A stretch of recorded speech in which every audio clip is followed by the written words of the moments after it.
Nós vamos falar nessa nossa aula de hoje um pouquinho sobre fontes de energia. Quando falamos em fontes de energia, é importante sabermos que, na nossa vida, na nossa sociedade, as fontes de energia representam algo de fundamental importância para nós. Meu nome é Andrew, então nessa nossa aula de hoje, eu quero que você tenha em mãos caderno, caneta, lápis e borracha e anote os objetivos que estão sendo propostos, que é apresentar a classificação das fontes de energia, além de caracterizar o processo de refino do petróleo e apresentar as alternativas ao petróleo. Então, nós vamos falar um pouquinho sobre classificação das fontes de energia e ainda vamos falar um pouquinho de petróleo, refino e como nós podemos utilizar outros combustíveis no lugar do petróleo. E como é possível substituir o petróleo? Afinal de contas, como a nossa sociedade hoje, ela tem como base o petróleo como principal matriz energética, será que existiria alguma forma de substituirmos o petróleo? De que forma poderíamos utilizar outros combustíveis? É importante a gente fazer essa análise, a gente fazer essa reflexão, por quê? Em função da importância que o petróleo representa e do desafio que existe para a sociedade contemporânea em achar algum combustível, achar alguma ou várias fontes de energia que sejam capazes de substituir o petróleo à altura.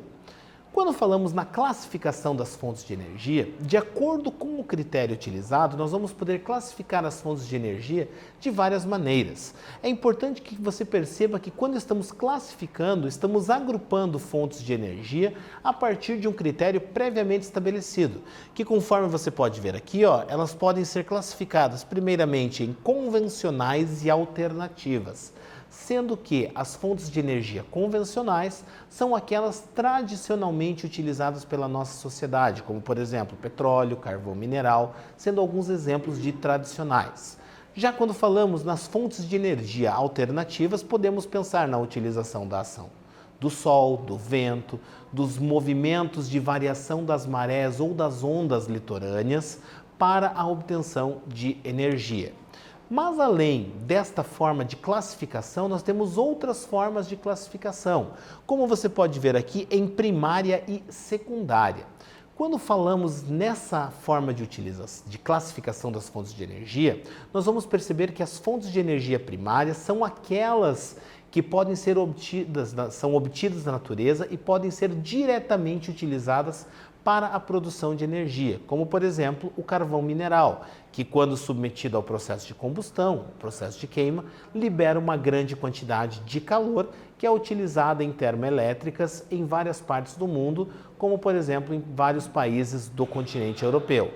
Mas a gente vai perceber também que as fontes de energia secundárias são aquelas que existe a necessidade de submeter o elemento natural a algum processo, seja ele químico, seja ele físico, para que ele possa ser utilizado como combustível. A exemplo do que acontece com a gasolina, o óleo diesel, o querosene, que são combustíveis derivados do petróleo, que a partir do processo de refino do petróleo, eles passam a estar disponíveis para serem utilizados. Mas, além desta forma, existe outra forma de classificação ainda das fontes de energia, que você pode ver aqui, renováveis e não renováveis, sendo que as fontes de energias renováveis são aquelas que podem ser repostas pelo ser humano ou a ação da natureza consegue regenerá-las em um curto espaço de tempo, ou ainda aquelas que não se esgotam em função da utilização pelo ser humano, o que é muito diferente das fontes de energia não renováveis. Sendo que as fontes de energia não renováveis são aquelas que se esgotam, elas vão acabar em algum momento, de acordo com a intensidade de utilização dessas fontes de energia pelo ser humano. Então é importante conhecermos essas diferentes formas de classificação das fontes de energia. E agora que a gente já conhece essas formas de classificação das fontes de energia, confere na tela a nossa atividade. Olha aí, De acordo com o critério utilizado, as fontes de energia podem ser classificadas de várias maneiras. Utilizando o critério que divide as fontes de energia em primárias e secundárias, cite 2 exemplos para cada categoria. Então, de acordo com fonte de energia primária e secundária, eu quero que você cite 2 exemplos de primárias e 2 exemplos de fontes de energia secundárias. O tempo vai aparecer ali na tela e a gente está aguardando você.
Muito bem, vamos conferir aí a resposta, se bate com aquilo que você colocou aí no seu caderno. Dá uma olhada aqui, ó. Fontes primárias são aquelas que não necessitam de transformação para serem utilizadas, como por exemplo o carvão mineral e o gás natural, que podem ser utilizados da forma que eles são obtidos na natureza. Seguindo com a resposta, já as fontes secundárias são aquelas que necessitam de beneficiamento, como por exemplo a gasolina ou o óleo diesel, que são provenientes do petróleo e que para serem obtidos o petróleo deve ser submetido a um processo chamado de refino. E já que estamos falando em petróleo, estamos falando em fontes de energia, é importante a gente saber que o petróleo é um elemento natural de fundamental importância para a nossa sociedade.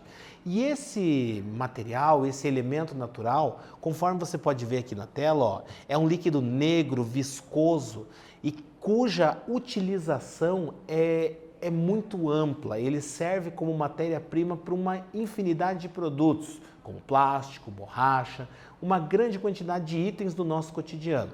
E o que é esse petróleo? Dá uma olhada aqui, ó.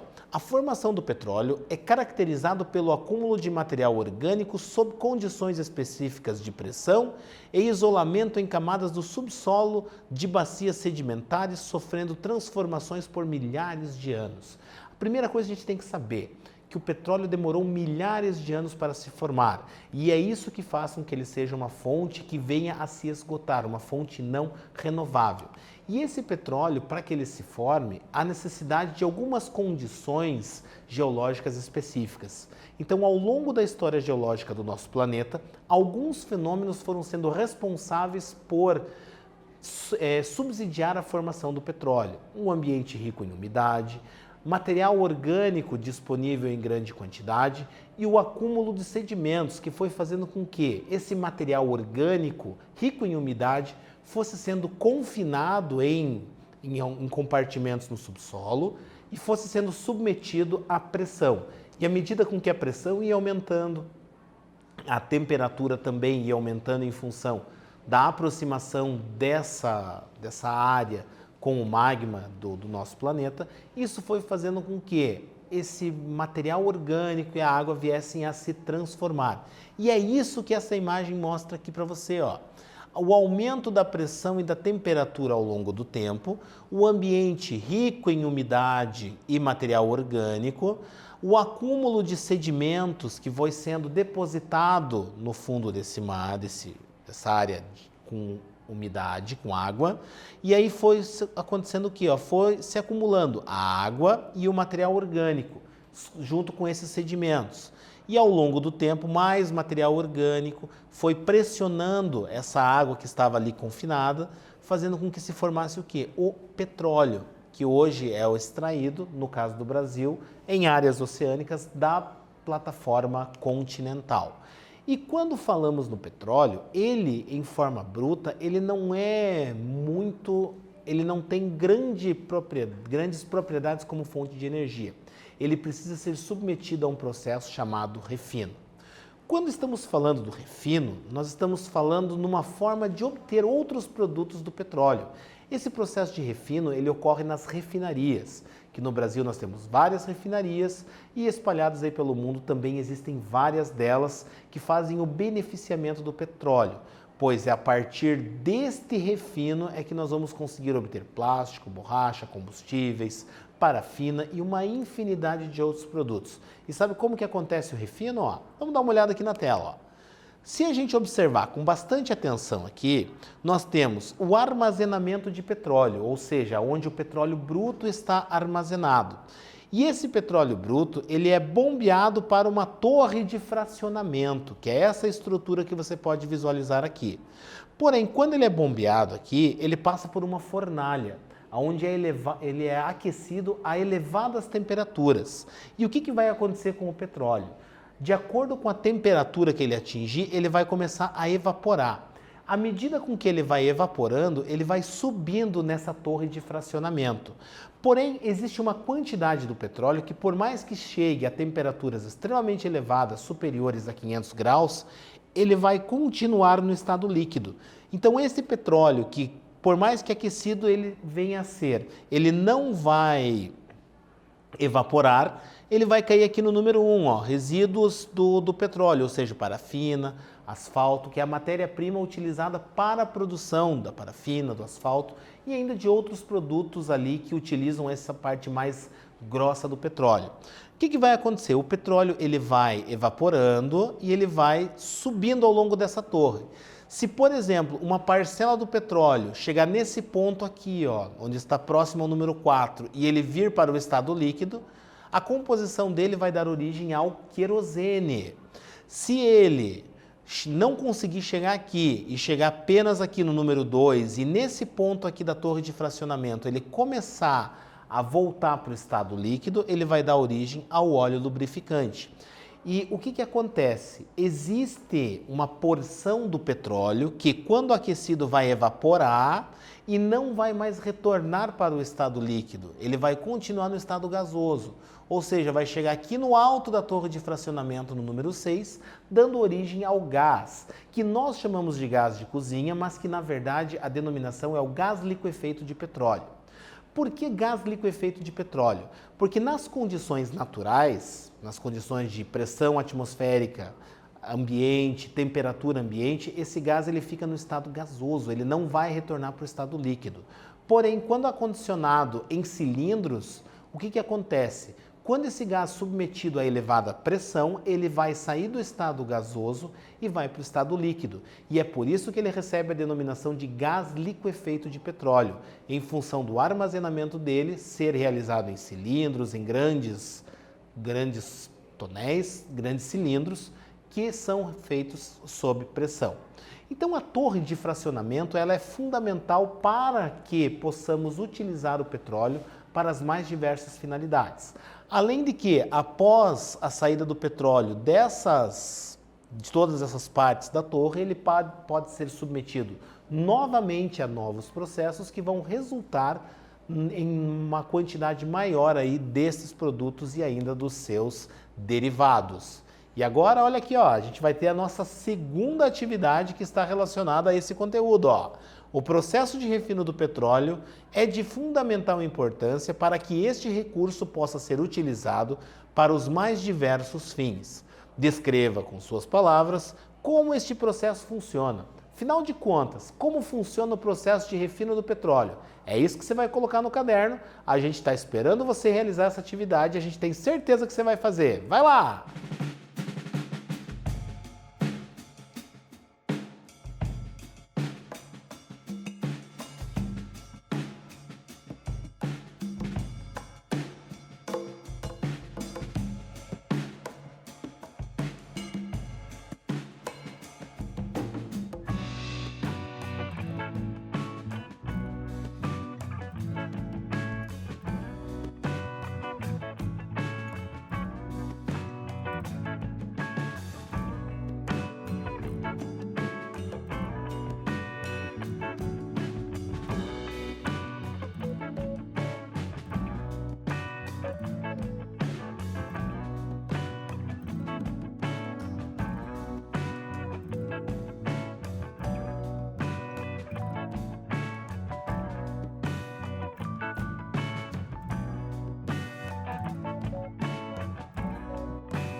Muito bem, vamos aí conferir o que você colocou na sua resposta. Olha aí, ó. O petróleo é aquecido em altas temperaturas até ele evaporar. E este vapor volta ao estado líquido conforme se resfria em diferentes níveis dentro da torre de destilação ou torre de fracionamento.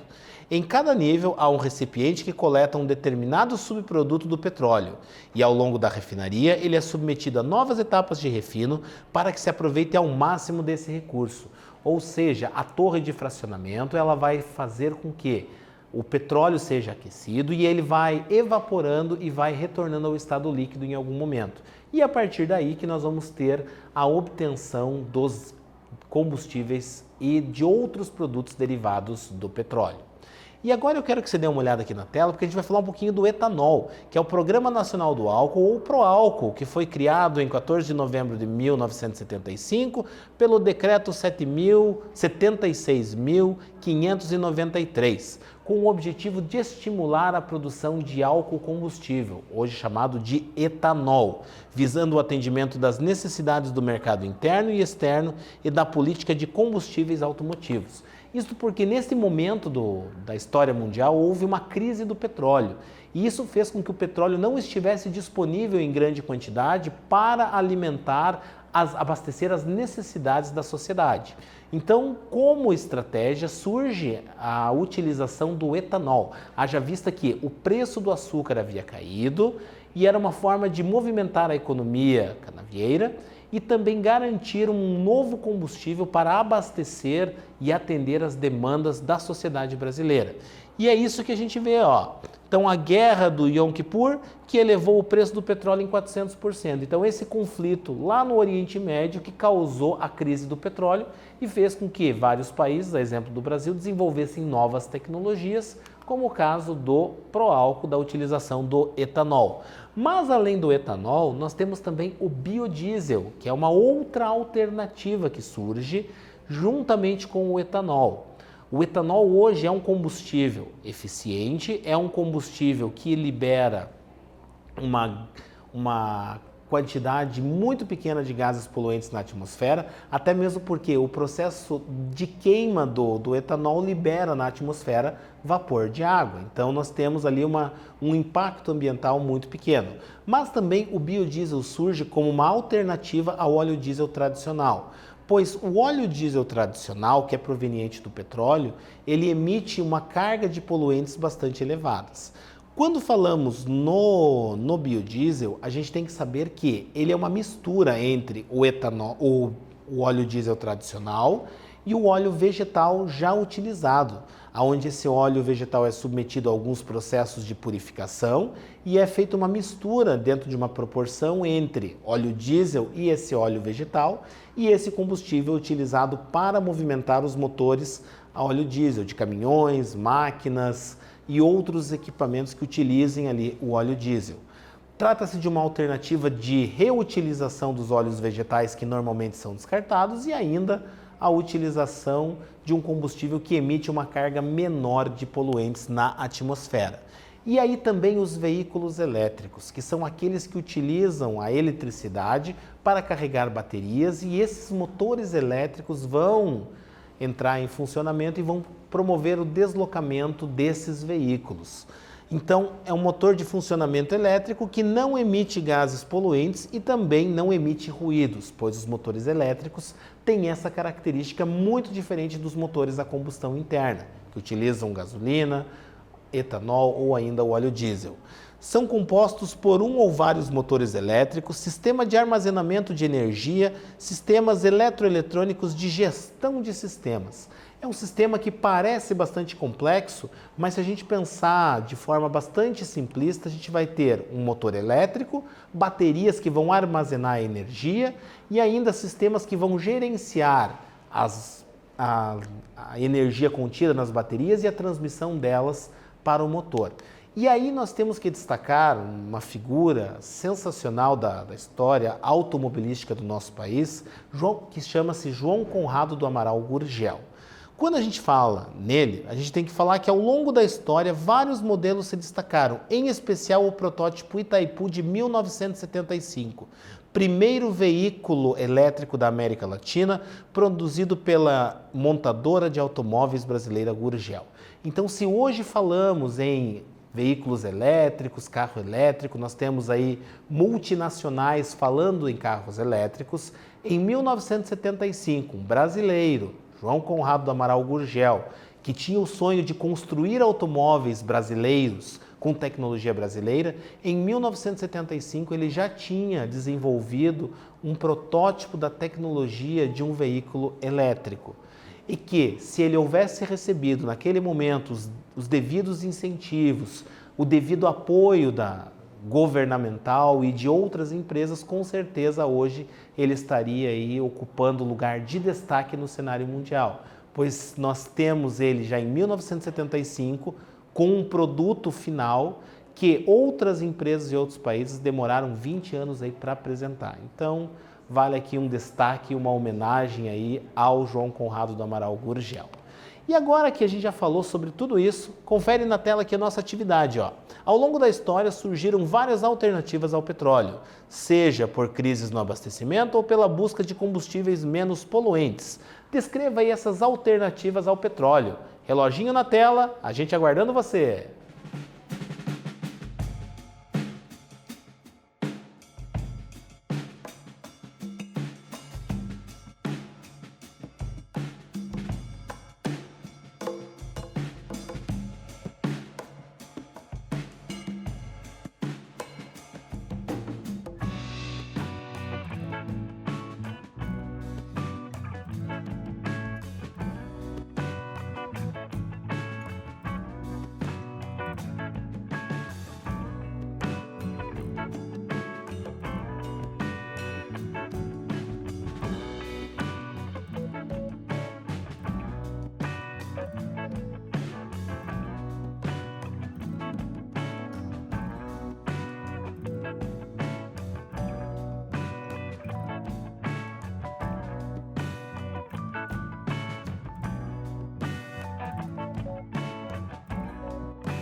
Muito bem, confere aí a tua resposta, dá uma olhada aí.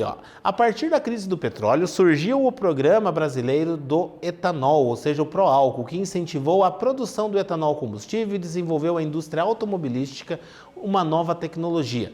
E além disso, surgem o quê? Surgem outros combustíveis, ou seja, além do etanol, surgem outras formas de combustíveis, como os veículos elétricos ou aqueles movidos a biodiesel. E o que nós tratamos nessa nossa aula de hoje? Nós falamos justamente sobre o processo de refino do petróleo, da importância do petróleo como fonte de energia, da classificação das fontes de energia e também falamos de alternativas ao petróleo, com destaque aí ao veículo elétrico Itaipu de 1975, protótipo criado por João Conrado do Amaral Gurgel. Quero agradecer a você pela participação e envolvimento nessa nossa aula. Um forte abraço e até!